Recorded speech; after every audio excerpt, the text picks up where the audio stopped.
దేవుడా, జ్యోతి తన మీద పడ్డ నిందని చెరిపేసుకోవడం కోసం పోరాటం చేస్తోంది. తన పోరాటంలో గెలిచి తన తప్పు లేదు అని నిరూపించుకోవాలి. పాపం రాజీవ్, తనకి తల్లన్నా భార్యన్నా ప్రాణం. ఇద్దరి మీద ఎంతో ప్రేముంది. కాని జ్యోతి తల్లి పరువు తీస్తోందని అపార్థం చేసుకుని ద్వేషం పెంచుకుంటున్నాడు. తల్లికి భార్యకి మధ్యన మానసికంగా నలిగిపోతున్నాడు. అటు చూస్తేనేమో నాకిచ్చిన మాట కోసం భర్త మీదున్న ప్రేమని చంపుకుని రాజీవ్కి దూరం కావాలనుకుంటోంది.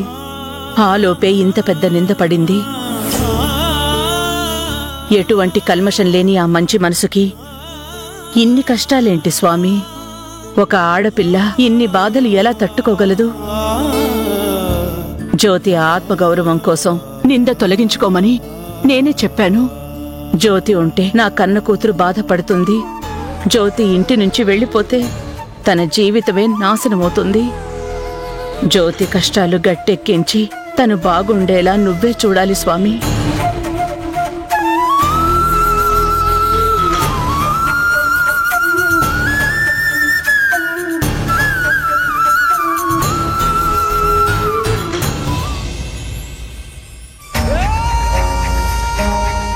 ఆర్కే, మీడియాకి కబురు పెట్టావా? Digital media, social media, print media, all medias కి ఇన్ఫార్మ్ చేశాను మేడం. అందరూ వచ్చేస్తున్నారు. గుడ్. ఇప్పుడు అసలు పర్సన్ కి ఫోన్ చేయాలి.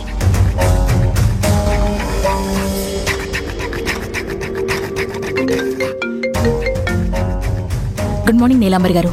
అంత బ్యాడ్ జరగబోతుంటే గుడ్ మార్నింగ్ అని చెప్పలేకపోతున్నాను మాధవి గారు. ఏమైందండి? ఇంకొద్దిసేపట్లో మీ ఇంటికి మీడియా వస్తుందంట కదండి. నాకు ఇన్ఫర్మేషన్ వచ్చింది. అసలు ఏం జరుగుతోంది మాధవి గారు? జ్యోతి చెయ్యాల్సిన చండాలమంతా చేస్తోందండి. ముందేమో అదొచ్చి కూర్చుంది. తర్వాత టెంట్ వేసి మహిళా మండలి వాళ్ళని కూడా కూర్చోబెట్టింది. ఇంకా పూర్తిగా తెల్లవారనే లేదు. మీడియా వాళ్ళు వస్తున్నారు అంటే నా పరువు పూర్తిగా తీసేదాకా జ్యోతి నిద్రపోయేలా లేదు. మీరేం టెన్షన్ పడకండి మాధవి గారు. మీకు సపోర్ట్ గా నేనున్నాను కదా. మీ మీద చిన్న మచ్చ కూడా పడకుండా నేను చూసుకుంటాను. మీ ఇంటికి బయలుదేరుతున్నాను. రండి రండి నీలాంబరి గారు. మీరు నాకు సపోర్ట్గా ఉంటే నేను ఈ ప్రాబ్లం నుంచి బయటపడతాను. ఇది కదా కావాల్సింది. పావు గంటల మీ ఇంట్లో ఉంటానండి. అలాగేనండి. మేడం, మనమే మీడియాకి ఫోన్ చేసి పిలిపించి మళ్ళీ మీరే మాధవి గారికి సపోర్ట్ చేయడం అంటే అబ్బబ్బబ్బబ్బబ్బా, మీ ప్లాన్ మామూలుగా లేదు మేడం. Hats off madam. ఎవరైనా మన గ్రిప్ లో ఉండాలన్నా, మనం అనుకున్నది సాధించాలన్నా ప్రాబ్లం మనమే క్రియేట్ చేసి మనమే సాల్వ్ చేయాలి. వాహ్. మంట మనమే అంటించాలి, నీళ్లు మనమే పోయాలి. అప్పుడే మనల్ని గుడ్డిగా నమ్ముతారు. ఆ ఇల్లు ముక్కలై శారద కూతుళ్ళు నడి రోడ్డు మీద పడే వరకు నేనిలా చేస్తూనే ఉంటాను. కరెక్ట్.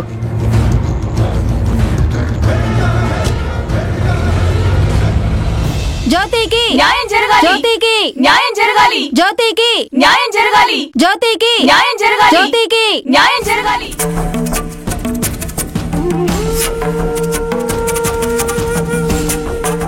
రా రాజీవ్, బయటికి వెళ్దాం. ఎందుకమ్మా? జ్యోతి నువ్వనుకున్నంత మంచిది కాదు అని నీకెన్నిసార్లు చెప్పినా పూర్తిగా నీ బుర్రకెక్కడం లేదు కదా. ఆ క్షణం దాని మీద కోపం చూపిస్తావు. కొద్దిసేపటికే అది దూరం అవుతుందేమోనని దిగులు పెట్టుకుని ఆలోచిస్తూ కూర్చుంటావు. ఇప్పుడు దాని పూర్తి నిజస్వరూపం చూద్దుగాని పద. ఏం చేసిందమ్మా? వచ్చి చూస్తే కదా తెలుస్తుంది రాజీవ్. నా పరువుని ఈ 4 గోడల మధ్య తీస్తే సరిపోదని పూర్తిగా ప్రపంచం దృష్టిలో నన్ను చెడ్డదాన్ని చేద్దామని అది ఫిక్స్ అయింది. మీడియా వాళ్ళని కూడా రమ్మని చెప్పిందంట. నువ్వు చెప్పేది నిజమా? నిజం కాబట్టే నువ్వు వచ్చి అది అత్తయ్య మీద ఎంత ద్వేషం పెంచుకుందో నువ్వే కళ్ళారా చూద్దు గాని. పదరా.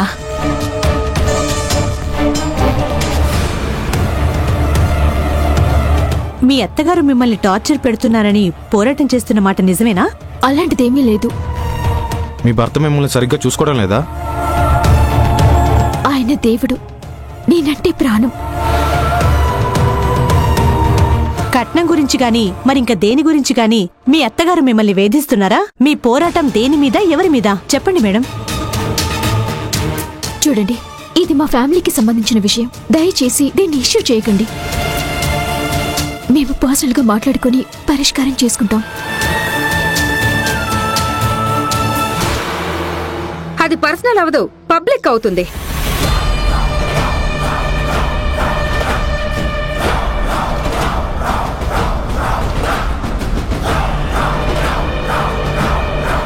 మీరెవరు? మాధవి గారి ఫ్రెండ్ని, పేరు నీలాంబరి. మాధవి గారు అంటే?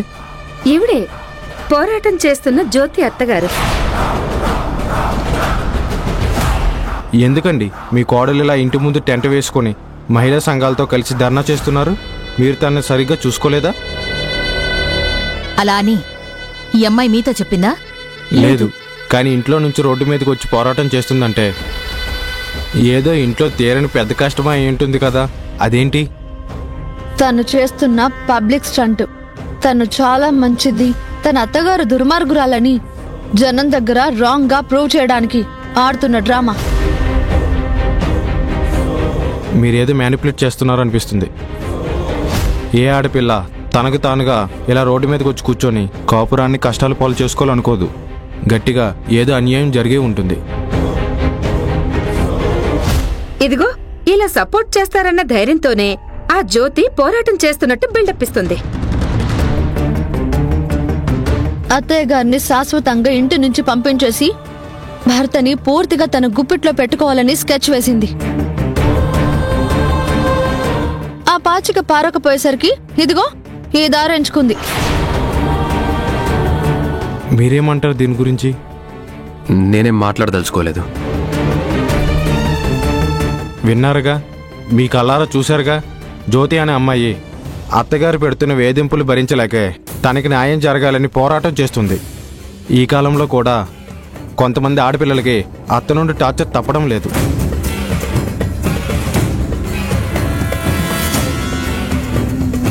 చూసావు కదరా జ్యోతి ఎంత పని చేసిందో. పద వెళ్దాం. రండి నీలాంబర్ గారు.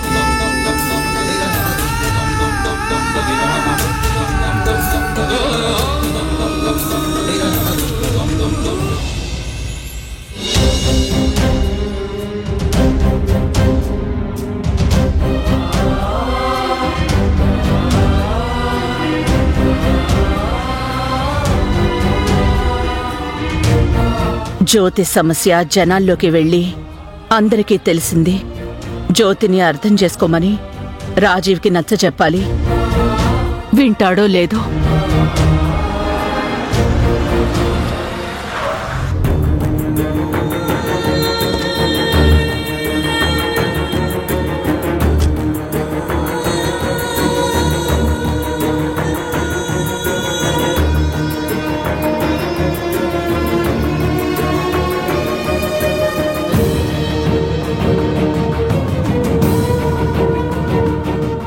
సావిత్రమ్మా, సార్. ఇక్కడున్నావేంటి? ఆఫీసులో పనిలేదా? ఉంది సార్, కాకపోతే మీరొస్తే కొంచెం మాట్లాడదామని ఇక్కడ మీకోసం ఎదురు చూస్తున్నాను. చెప్పు సావిత్రమ్మా. మీ దగ్గర పనిచేసేదాన్ని, చొరవ తీసుకుని మీతో ఇలా మాట్లాడుతున్నాను అని తప్పుగా అనుకోకండి సార్. వయసులో పెద్దదాన్ని కాబట్టి చెప్పాలనుకుని చెప్తున్నాను. పర్లేదు, చెప్పు సావిత్రమ్మా. జ్యోతి మేడం గురించి అందరూ మాట్లాడుకుంటున్నారు.